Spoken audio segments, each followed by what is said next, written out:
Ngayon guys, nandito tayo, no. Ipinatawag po tayo ni kaibigan dahil po ay ngayon lang po siya dumating guys. Galing po sila sa kaharian po nila. Kasi gusto po nilang ipabalita. Meron po nakita ang kanilang hari tungkol po sa ating presidente. Kasi siya ang presidente po ngayon guys, sinisisi. No? Dahil po ay hindi po ginamit po niya ang kanyang tungkulin bilang siya po yung pangulo sa ating bansa. Dapat po hindi ito mangyari guys, na sana hindi po ito matuloy, na alisin po yung budget sa PhilHealth kasi po nagkakagulo na. Marami pang gulo na nangyari, dinagdagan pa nila. Ito ang nakikita ng ating kaibigan. Nandito po si Syoto guys, magandang gabi kaibigan Syoto. Ito po ang nakita po ng inyong hari. Anong mangyayari po dito? Gulo guys, meron tao na tumayo daw dito guys, para labanan yung presidente natin. Mayroong tao magdala nito para pababain sa pwesto si BBM. Dahil po, hindi po niya ginamit po talaga ang kanyang bilang pangulo sa ating bansa. No? Yung mga senado nagkakagulo dahil po gusto nilang alisin. Number 1 na po yan si Cynthia. No? Yung Bilyar. Kung tumakbo man yan guys, huwag po kayong magboto niyan kasi po hindi po maganda ang kanyang ginagawa. Ilang tao umaasa po doon sa PhilHealth. Inalisan po nila, no? Inalisan po nila yung mahihirap na doon po umaasa. Kung sa tuwing tayo ay nagkakasakit, saan tayo kukuha ng pira? Kaibigan, ito po yung nakikita ninyo ngayon. Delikado po ito kaibigan. Guys, kung ito ay mapapatunayan na yung budget po ng PhilHealth, pag ito ay inalis, ito ang nakikita ng ating mga kaibigan. Kaya agad-agad po silang nagpapaabot sa atin, sa inyo, para po makapaghanda tayo. Kasi po, mayroong kaguluhan, kasi mayroong tatayo po dito na tao para isulong nila ang kabulustugan na ginagawa po ng ating namumuno. Dahil po hindi po maganda. Napakalaking bagay po na naitulong po yung PhilHealth. Saan kukuha yung mga PWD? Saan kukuha yung mga citizen? Di ba? Kung ito ay maalis daw guys, mangyayari na mayroon pong mga kaguluhan na mangyayari dito na si BBM pababain sa kanyang pwesto ngayon. Kapag ito ay mangyari, mas lalo itong gugulo. Pwede ba natin pangalanan kaibigan kung sinong tao po yung tinutukoy po ninyo ngayon? Guys, hindi po natin pangalanan po muna. Pero sa off-cam, sasabihin po ito sa atin. Hindi po natin na i-public muna.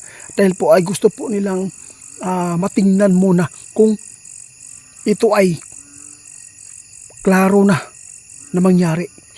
Ang nakita lang po ng ating kaibigan, kapag ito ay inalis po nila yung PhilHealth na budget guys, maraming mga tao, mga magsasaka, mahihirap na umaasa po doon. Magiging matapang sila guys na gulo ang mangyari. Gusto nila na mangyari ang pagpababa sa pwesto karon ni BBM. Kasi po siya po talaga ang dapat po mag-action. Kasi siya po yung pangulo natin. Siya po yung pinili natin. Kasi po kung ito ay pababayaan po niya, mismo yung mga senador guys mag-away-away. Kasi mayroong mga senador dito na ayaw po alisin yung budget. Kasi po naintindihan po nila. Kasi kapag ito ay mangyari guys tandaan po ninyo, kapag ito ay mangyari na alisin po ang budget, kung sino man yung mga senador dyan na lakas loob na gustong alisin po yung budget ng PhilHealth, please naman, huwag po ninyong iboto yan. Kasi po hindi po yan pantay po ang kanilang ginagawa. Buti sila kasi may pira. Ito ang sinasabi ng ating kaibigan, kaya ipinapaabot po nila guys. Mayroong mangyayaring kaguluhan kasi mayroong tao na tatayo po dito para isulong, no? Para labanan po yung namumuno dito sa ating bansa, para pababaon sa iyang pwesto.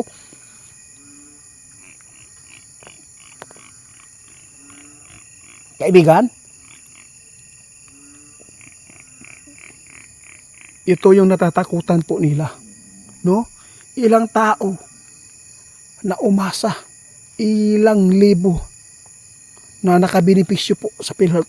Yung AKAP, alam mo ba? Gusto po ipaabot ng ating kaibigan. Yung AKAP guys, hindi po yan malaking tulong. Ito ang sabi ng kaibigan. Ang pinakamalaking tulong dito, yung PhilHealth. Sige kaibigan, ipaabot natin para malaman po nila.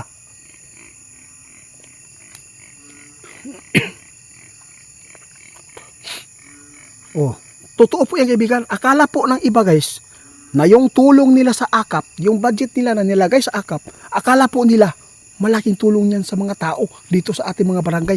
Alam mo ba kung bakit po nasabi ng ating kaibigan?